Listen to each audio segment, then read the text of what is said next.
Grug explains, what did they do before the internet? Your ancestors kept a list of every person they'd ever gossip about in their heads. No notes, no backup, just pure, unfiltered human memory. And if they forgot who slept with whose wife, or which tribe member was a total coward, or which plant would kill you if you ate the wrong part, well, that knowledge just died with them. You're welcome. You are Grug. It's 40,000 years ago. You don't have a phone. You don't have a town square. You don't have a newspaper, a radio, a television, or even a written language. So how do you know anything? How do you learn? How do you know which berries to eat and which ones turn you inside out? How do you know if Karen from the next valley over actually poisoned her husband, or if that's just what Meg's been saying? How do you stay entertained at all? Here's the answer, and it's actually wild.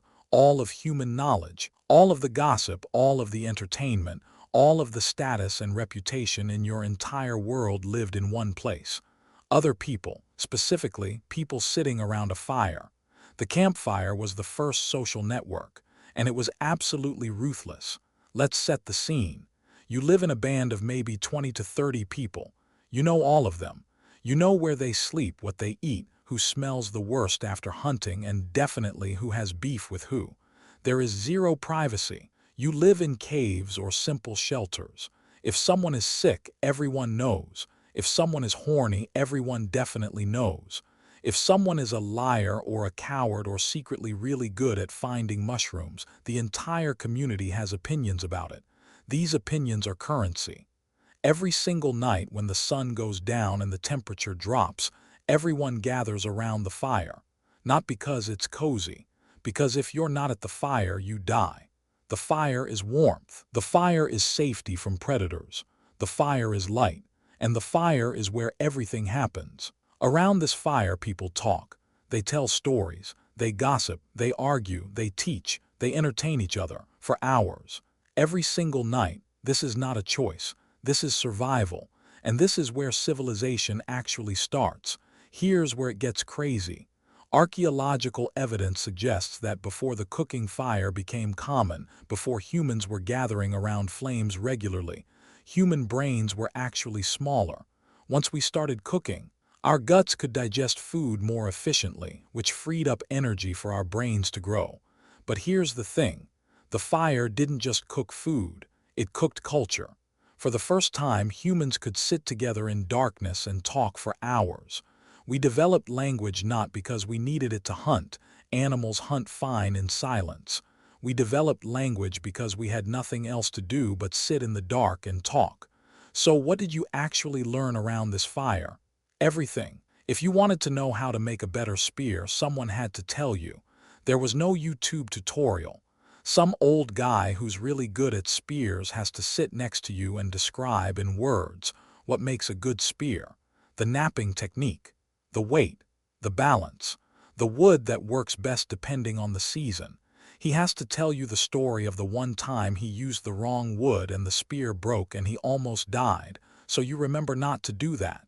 This story is now part of your brain. This is education. Want to know which plants are poisonous? Someone had to learn that, probably by almost dying or actually dying, and then survive long enough to tell everyone else.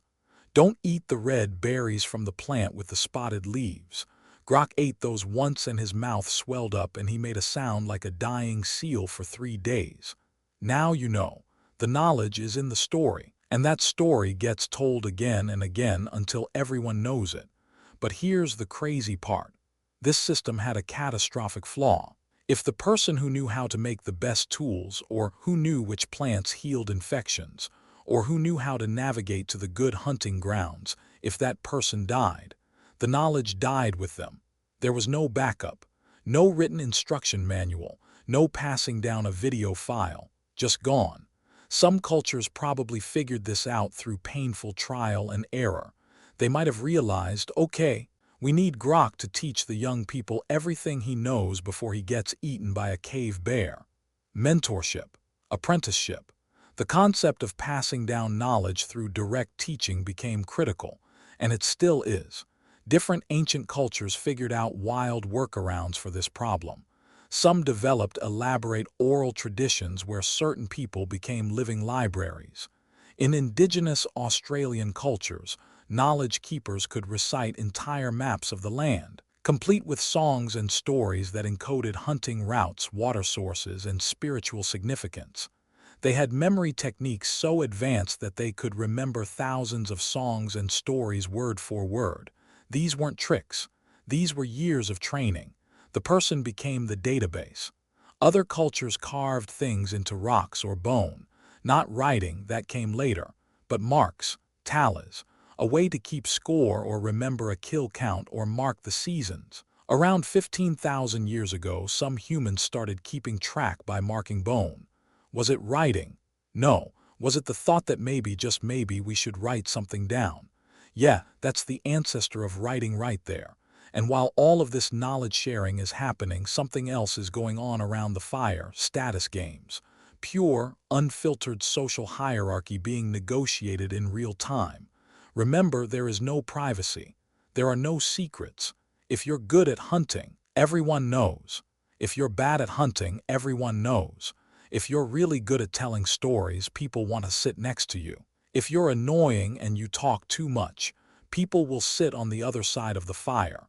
Your reputation is not something you build on a personal brand or an Instagram account.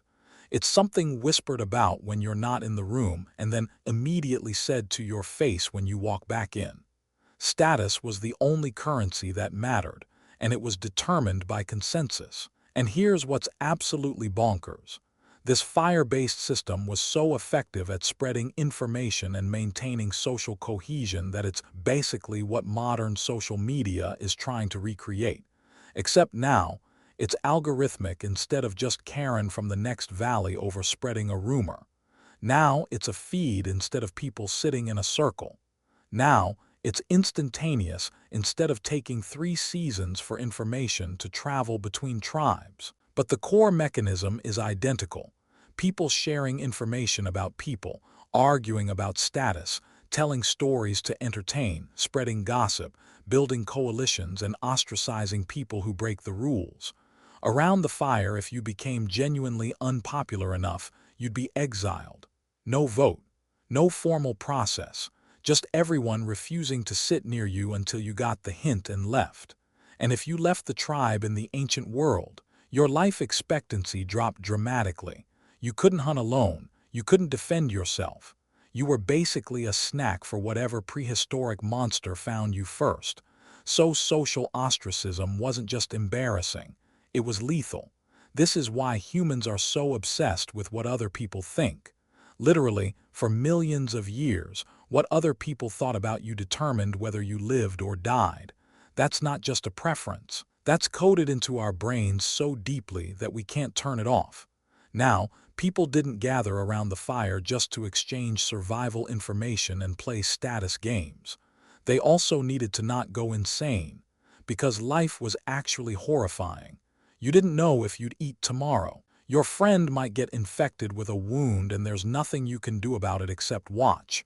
Children had about a 50-50 shot of making it to adulthood, so people told stories. They made each other laugh. They sang.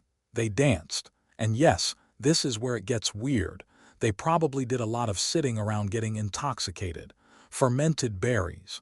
Fermented grains. Certain mushrooms that definitely should not be consumed, but people consume them anyway. Because being bored out of your mind while terrified for your life is apparently worse than the trip. Was it fun? Maybe. Was it safe? Absolutely not.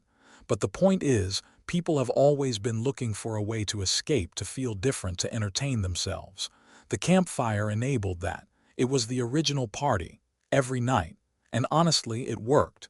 Human populations grew, cultures became more complex, knowledge accumulated. People figured out agriculture, which was terrible, but it enabled more people to exist. And eventually, writing, which was truly the death of the oral tradition. But at least it meant that when Grug died, someone could still read about what Grug knew. So next time you complain about doom scrolling or spending too much time on social media, just remember, you're not actually doing anything new. You're doing the exact same thing humans have been doing for hundreds of thousands of years. You're sitting with other people, well, digitally, exchanging information, competing for status, sharing stories, and looking for entertainment. The technology changed. The human need didn't. The campfire just got really, really big, really, really fast, and now instead of 20 people, you're trying to keep track of 8 billion, which, frankly, is going about as well as you'd expect. Grug thinks maybe the original system was better. At least you could see who was lying to you. Stick around the channel for more of Grug's completely accurate and slightly dangerous takes on ancient human history.